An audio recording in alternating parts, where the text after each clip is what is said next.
Huyu ndiye mnofu wanga, mnofu paanga wotege twamwaine. Chifuko cha hizi mwamunasiya, makolo ake nkumamatira mkazi. Mwamuna ndi mkazi, chitunzi cha Kristu ndi mpingo wake. Ife ndife thupi la Yesu, eklesia enene alitupi lesu. Nzaziklewa iye amene adzaza zonse zonse. Yehova anati sikoyenera muntu kukhala yekha, ndidzamupangira wothandiza woyenerera. Anapanga nyama zonse nkupatsa, koma mwa zonse sanapeze wofanana naye. Ndiye Mulungu anatulutsa mkazi nthawi yokomayi, chiyambi cha banja. Mwamuna ndi mkazi, chitunzi cha Kristu ndi mpingo wake. Ife ndife thupi la Yesu, eklesia enene alitupi lesu.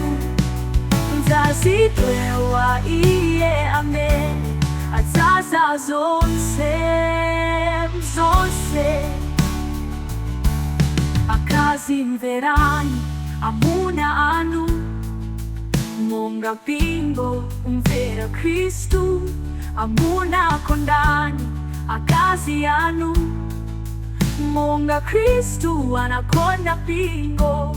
Anadzapereka moyo wake kuti akupatulitseni chikondi chenicheni. Mwamuna ndi mkazi, chitunzi cha Kristu ndi mpingo wake. Ife ndife thupi la Yesu, eklesia enene alitupi lesu. Nzaziklewa iye amene adzaza zonse zonse.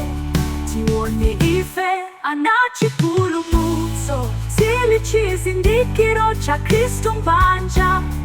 Banja lathu ndilo galasi likusonyeza chikondi cha mbuyatu. Tili ana a Yehova wa moyo, tikusonyeza zozizwitsa za Mulungu. Mwamuna ndi mkazi, chitunzi cha Kristu ndi mpingo wake. Ife ndife thupi la Yesu, eklesia enene alitupi lesu. Nzaziklewa iye amene adzaza zonse zonse.